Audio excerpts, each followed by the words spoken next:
The core of the game is about becoming a master of magic. Every time you find a new way to dispatch a creature, then you become slightly more powerful, and that's a great journey for the player. Because Harry is growing up as a wizard, and that is obviously got to be reflected in the games, there's a lot of emphasis on mastering magic, and so as he gets older and more powerful, the magic gets much bigger on the screen. All the spells have got a physical and tactile element to them. We use a pad and we vibrate that to try and give you an extra sensation that you do need to master this spell. You suddenly realise how hard it will be to actually control magic. The more magic you master during the game, the better chance you have of defeating Voldemort at the end.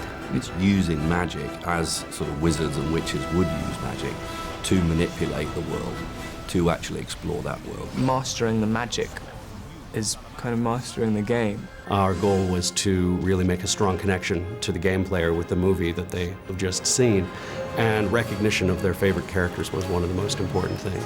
What this game does, more than any of the other games, is actually really manage to capture the look of the actors who play the various characters. We'll get the sort of the turnarounds for Harry, Ron and Hermione, and then we'll do our rendition, and then we'll take them back to David, and then David will give us the sort of expert advice on the subtleties more than anything. With regard to Harry, Ron and Hermione, I am with them every day for 163 days a year, so I'm able to see, one, how they're growing, but two, to really experience and see the nuances of their physicality.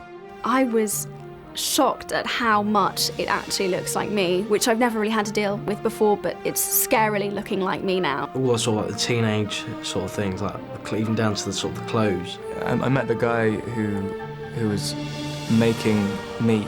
It's just strange knowing that this guy had been obsessively looking at details of just your teeth, whatever, just trying to get them exactly the same. We work very closely with Electronic Arts in creating the game. I sit down with them and talk about the story and the look and how we are going to proceed, and they've done a brilliant job in being true to the books, and with this game in particular, being true to the film. My main challenge has been to find the best tricks and techniques from film that are appropriate to games and bring them into the game world, into the game production. What I did before this was art direct visual effects for the movies, so there was a lot of effort to bring as many cinema tricks and the feeling of going to the movies and that kind of richness and detail into this game. It's amazing how, far graphical technology has come. They're recreating the old universe that was first in the book and then in the movies. We have the ability now to very cleverly fake a lot of lighting tricks, all of which get the player more involved in the world, all of which make the world richer. They immerse the player more in the world that they're in. It looks real. It's amazing. It looks like, being on the sets. The Triwizard Tournament is this massive event that used to be a regular tradition in the wizarding world, but had to be cancelled because a lot of the people who entered it died.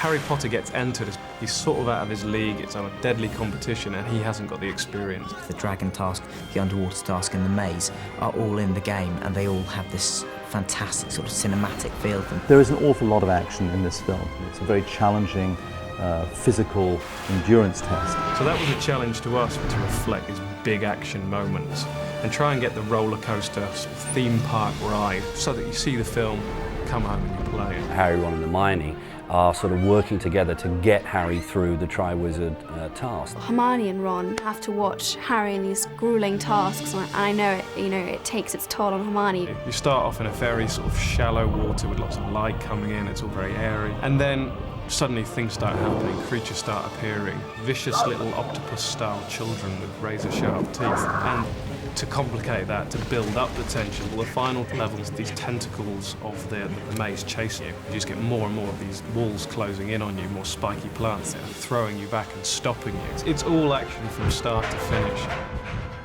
Big parts of the game this year is the way we've had to make the gameplay feel really important, really innovative.